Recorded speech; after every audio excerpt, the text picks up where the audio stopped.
ಬದುಕು ಮನೆಯ ಕಿಟಕಿಯಂತೆ, ತೆರೆದರೆ ಬೆಳಕು, ಇಲ್ಲದಿದ್ದರೆ ಕತ್ತಲು.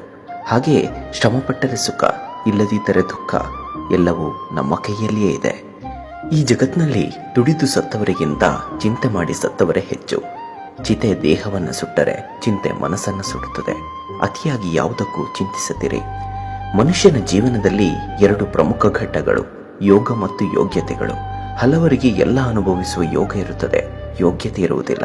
ಇನ್ನು ಕೆಲವರಿಗೆ ಯೋಗ್ಯತೆ ಇದ್ದರೂ ಅನುಭವಿಸುವ ಯೋಗ ಇರುವುದಿಲ್ಲ. ಇದೇ ಜೀವನ. ಸೌಂದರ್ಯಕ್ಕೆ ಬಹಳ ಬೇಗ ಮರುಳಾಗಿ ಬಿಡುತ್ತೇವೆ, ಆದರೆ ಬಾಳಬೇಕಾಗಿರುವುದು ವ್ಯಕ್ತಿತ್ವದ ಜೊತೆ ಎಂಬ ವಾಸ್ತವ ಗೊತ್ತಿರುವುದಿಲ್ಲ.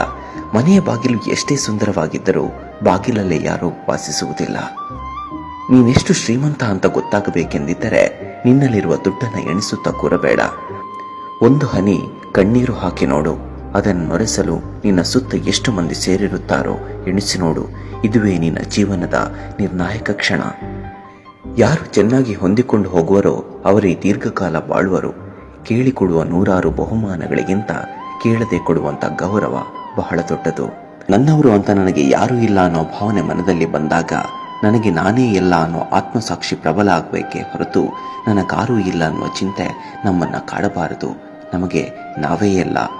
ನೀರು ತಾನು ಹರಿಯುವಾಗ ಎದುರಿಗೆ ಬರುವ ಕಸ, ಕಡ್ಡಿ, ಕಲ್ಲು, ಮುಳ್ಳುಗಳನ್ನು ಹೊತ್ತುಕೊಂಡೇ ಹರಿದು ತನ್ನ ಗುರಿಯನ್ನು ತಲುಪುತ್ತದೆ. ನಾವು ಅಷ್ಟೇ. ಜೀವನದಲ್ಲಿ ಎದುರಾಗುವ ಅವಮಾನ, ತಿರಸ್ಕಾರ, ಕೊಂಕು ನುಡಿಗಳನ್ನು ಎದುರಿಸುತ್ತಾ ಸಾಧನೆಯ ಶಿಖರ ಮುಟ್ಟಬೇಕು. ನಿಮ್ಮ ಸಂತೋಷವನ್ನು ಎಲ್ಲರ ಹತ್ತಿರ ಹಂಚಿಕೊಳ್ಳಿ, ಆದರೆ ನಿಮ್ಮ ನೋವನ್ನ ಕೆಲವರ ಬಳಿ ಮಾತ್ರ ಹಂಚಿಕೊಳ್ಳಿ.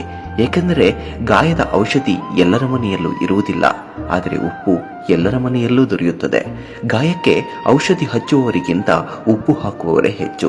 ನಿಮ್ಮ ನೋವನ್ನು ಅರ್ಥ ಮಾಡಿಕೊಳ್ಳುವವರಿಗಿಂತ ನೋವು ನೀಡುವವರೇ ಹೆಚ್ಚು.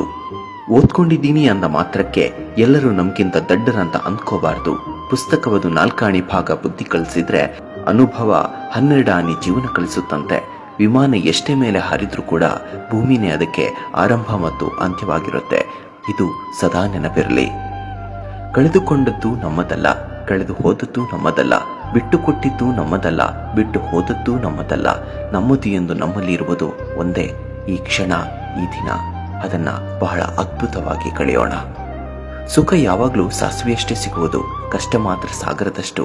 ಜೀವನವೇ ಹಾಗೆ. ಕತ್ತಲು ದೊಡ್ಡದು, ಅದನ್ನು ಓಡಿಸುವ ದೀಪ ಚಿಕ್ಕದು ಅಲ್ವೇ? ಸಮಯ ಬದಲಾದಂತೆ ಬದಲಾಗುವವರನ್ನ ಮರೆತು ಬಿಡಿ, ಆದರೆ ನಮ್ಮ ಸಮಯ ಬದಲಾದರೂ ನಮ್ಮ ಮೇಲಿನ ವಿಶ್ವಾಸವನ್ನ ಮತ್ತು ಪ್ರೀತಿಯನ್ನ ಬದಲಾಯಿಸದಿರುವವರನ್ನ ನೆನಪಿನಲ್ಲಿಡಿ. ಹಿಂದಿನ ಕಾಲದಲ್ಲಿ ಮನುಷ್ಯನ ಮನಸ್ಸು ಬಂಗಾರವಾಗಿತ್ತು, ಗುಡಿಯ ಮೂರ್ತಿಗಳು ಕಲ್ಲಾಗಿದ್ದವು. ಆದರೆ ಈಗ ಗುಡಿಯ ಮೂರ್ತಿಗಳು ಬಂಗಾರವಾಗಿದೆ, ಮನುಷ್ಯನ ಮನಸ್ಸು ಕಲ್ಲಾಗಿದೆ.